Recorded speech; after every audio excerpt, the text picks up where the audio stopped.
How's it going, everybody? Welcome to We Do Tech, and also to another tech news video where I go over the latest news happening in the tech world, keep you guys up to date on everything, and also releasing these videos on Monday, Wednesdays, and Fridays. So check those out if you want to stay up to date.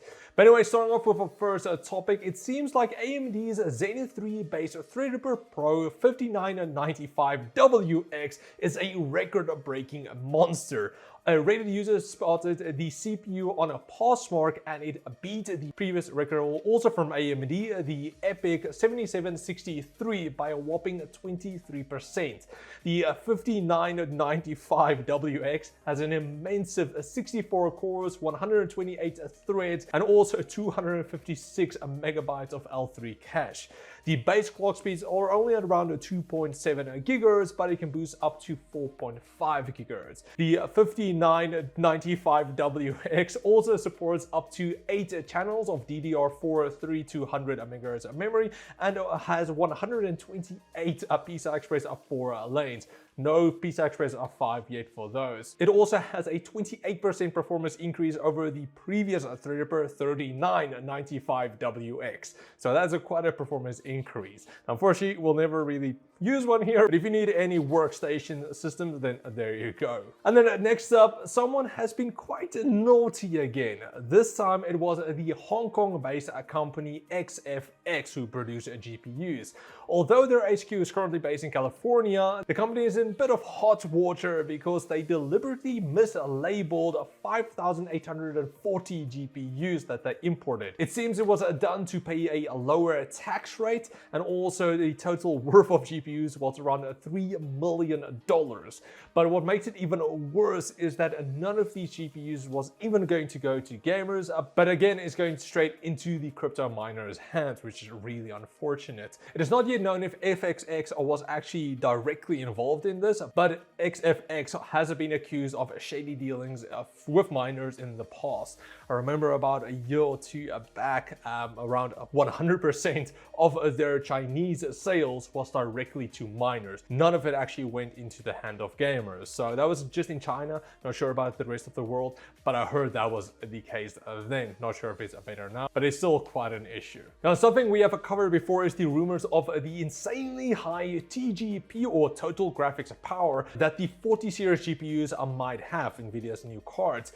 Yet another leak seems to confirm these speculations. The rumor suggests that the 4090 will have a TGP of 600 watts, again, which we talked about.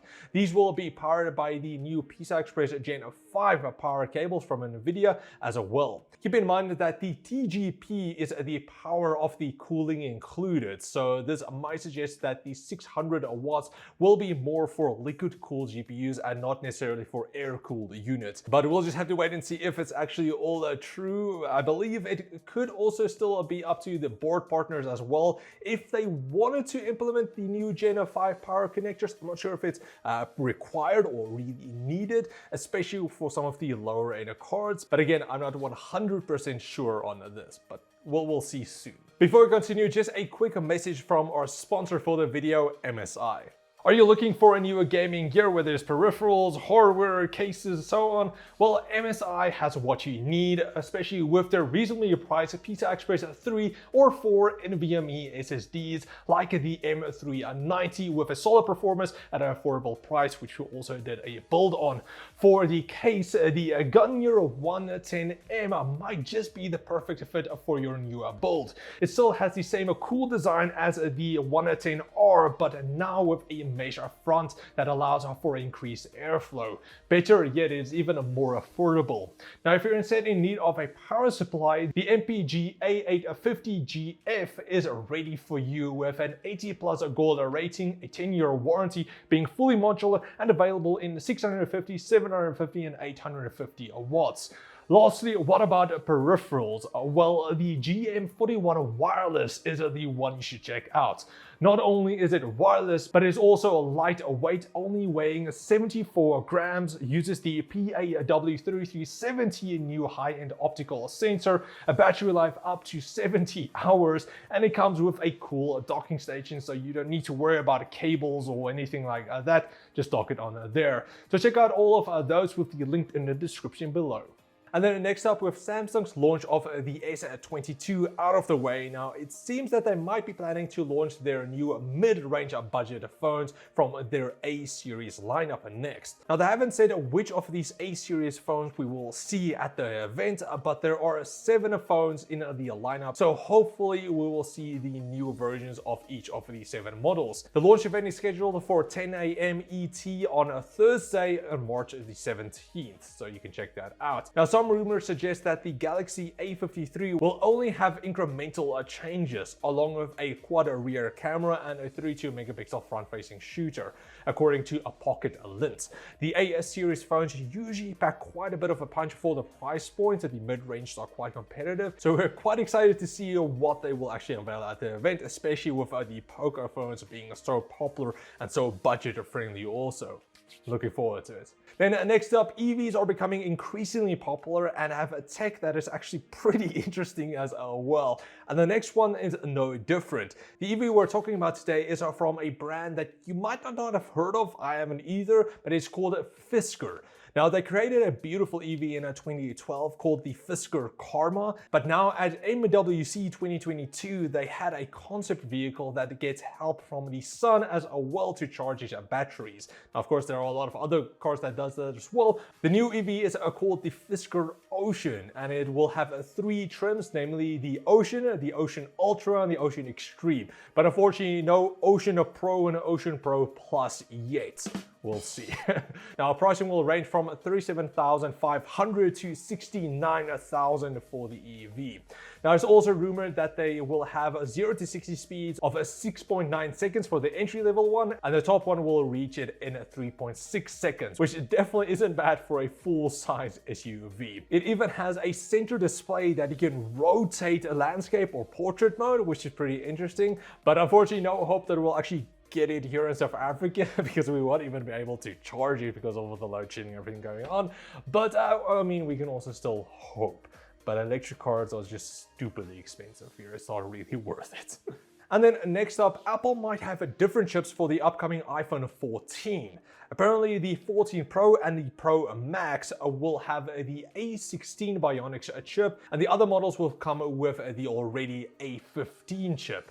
This could be because of the global chip shortage, but we aren't exactly sure. They could also just be saving on cost. Now, all of the models will feature 6 gigs of RAM, although the Pro and the Pro Max will use the new LPDDR5 memory, and the lower trims using the LPDDR4X ones. The higher end models will also have the titanium alloy chassis for better durability, and we might also even see it go up to 2 terabytes of storage, which is just bonkers.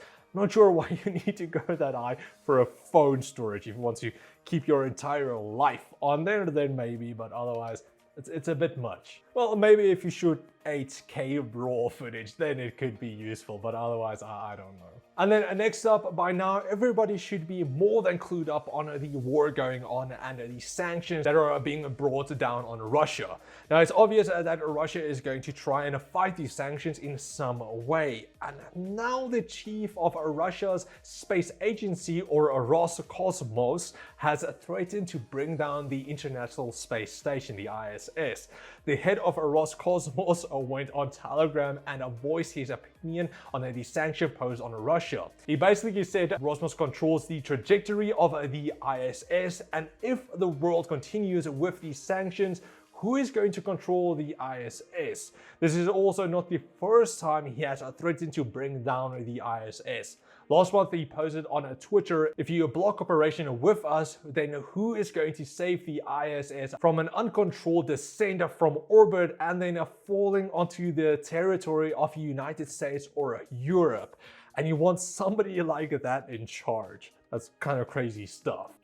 But also, I'm not too surprised. Then next up, staying on the subject of Russia, for those that don't know, Russia, much like China, is trying to create its own internet that separates from the rest of the world's internet. The network dubbed Splinternet has been fast-tracked by the Russian government. As the Russian people have been cut off from the rest of the world, it's normal for a lot of people to start using VPNs, so at least they'll still be able to get their internet alongside the rest of the world. And also, the sales of VPNs have grown by 1092%, which is crazy, between February 24th and March 9th. This is a perfect spot if you want to check out Surfshark VPN. I will leave a link in the description below. But anyway, now the government have removed a lot of VPN searches from Google, which is weird how they do that. So again, best bet to rather just use something else like a Brave browser or DuckDuckGo or so. But DuckDuckGo also having some free speech issue going on. But the entire idea is to make it increasingly difficult for people to find and use VPNs. Now, the use of VPNs haven't been stopped yet, but I'm sure it will come in a time. Just like China banning people from using VPNs, and if you're caught, you could get a jail time for that, just for using a VPN. Talk about being the free world, right? Then finally, Facebook's plan for the metaverse was questioned by a gaming veteran, the former president and the COO of Nintendo of America, Inc. He said that Facebook isn't really innovative and that smaller companies that are investing into the metaverse will be the ones coming with the innovation for the metaverse. He said that they have either acquired interesting things like Oculus and Instagram, or they have been a fast follower of people's ideas. I don't think their current definition will be successful. So it does seem like he was hinting that Facebook might just buy companies instead of actually coming up with the good ideas themselves. Again, just use your cash to buy the good ideas. Now, I will say that I'm really interested to see where the entire metaverse thing is going to go. I am hopeful that it will lead to something good, but also with social media being honestly a bit of toxic, really not good for people. It could go either way. It could change your lives completely for the better or the worse. I'm hopeful though. We'll see. But anyway, that's pretty much it for our tech news video. I do hope you guys enjoyed it. If you did, please like, share, subscribe, and comment like always. Also check out the links in the video description if you want to follow any of these topics that we talked about.